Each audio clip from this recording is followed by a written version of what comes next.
I wouldn't ever say I was like a big runner, but I think with field hockey and conditioning for that, it definitely helped out.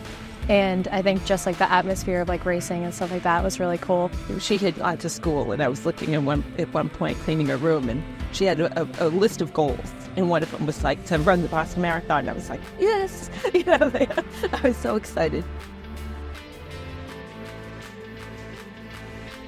My mom actually called me. This was like as we were going into the end of the season in the fall. And she was like, I really think we should do this. And I was like, what are you talking about? I'm not running a marathon. But then we had kind of like talked about it and thought about it. We talked like almost every night, and she was all about it and all in. I really wanted to do it like with her. I never thought that I'd have like an opportunity to do that and for us to like run together. I really wanted to do. And as well as like the organization, we really like believe fully in this organization, and it's so close to our family and stuff. So I think it all just kind of came together. I don't even remember when it was, but she came to me and she was like, Kate, I might run the Boston Marathon. And I was like, you're crazy. And she was like, I have to ask Shannon. I was like, thank God it's not during field hockey season. But Shannon was, of course, like, yes, of course, we'll support you with the training. So we ran for the Heron Project, which is for substance use prevention and treatments and everything like that. It's really close to our family. My uncle got treatment there a few years ago, and now he's working as an alumni coordinator there. And he is really close with Chris Heron, who's the founder of it.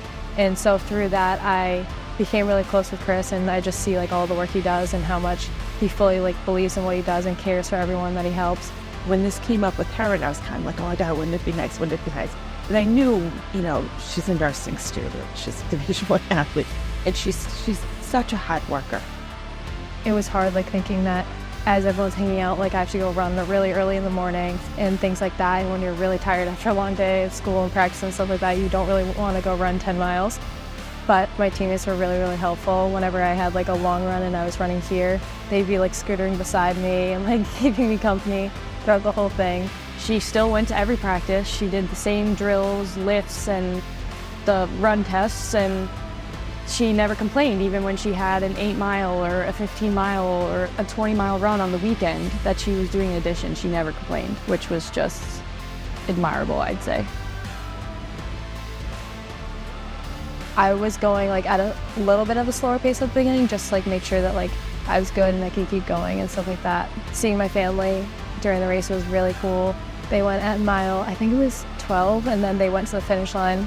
And then I was starting to like hurt a little bit, like you can feel your legs cramp and you're like, oh no. One of my teammates from the Heron Project, who I had met like the night before, found me at mile 15, and we just finished the rest of it together. So I definitely think that she had a huge impact like on that. And to be able to like, obviously me and my mom are doing it together, but like to have someone like with you every step of the way and like pushing you was really awesome. My teammates at mile 25, that's like a moment I'll never forget for sure. When we were like, oh my gosh, Maggie's gonna be here any minute, we're all like, she's wearing a black tank top and she's wearing this color shoes and her hair is done this way, everyone keep an eye out. And the person farthest along the fence was like, I see her. And we all just started going, Maggie, Maggie, Maggie. And the strangers next to us, like we don't know them, but they joined in. And it's like everyone in the close vicinity was screaming Maggie's name.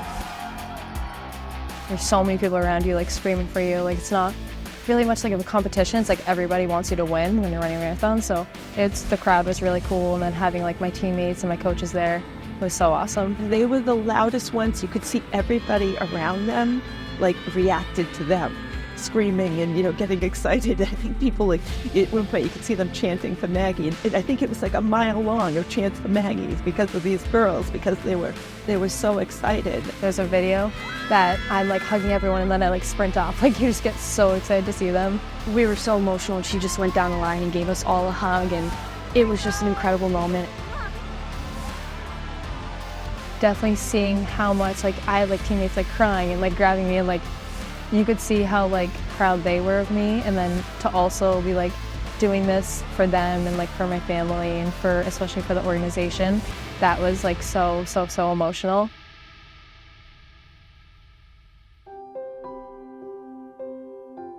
It was super important, especially to Maggie, to watch her mom finish. The rest of us were able to see her and her mom, which was just so special because you can tell her mom was like so proud of her. It's like, you just ran a marathon too. Like, we're proud of you too. We're not just here for Maggie. I stepped on that finish line an hour after she did. And I don't know how she did it, how she was able to get back in. But the second I hit that yellow line, she was right there to hug me. It was like, oh, it was so special. I think just like seeing her cross and being so proud of her, like she had a lot of like adversity through this training. She broke her hand like right before, and that's like something we never saw coming. And I think she just like pushed through no matter what. Like she's a big inspiration of like any hard thing that comes. She just finds like a way to get through it. And so I was really proud of her for like not only like finishing, like it's crazy, but also like working so hard for it.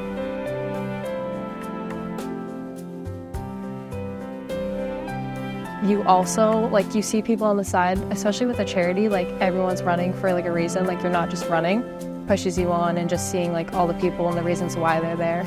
We were very, very, very blessed by the communities that surround us and the friends and the family that surrounds us. Jumped into every fundraiser party that we had to raise the funds, and and everybody believed in the organization we were running for. I lost my sister to a substance-related accident at the age of 22, and my kids grew up like knowing that was so it was special.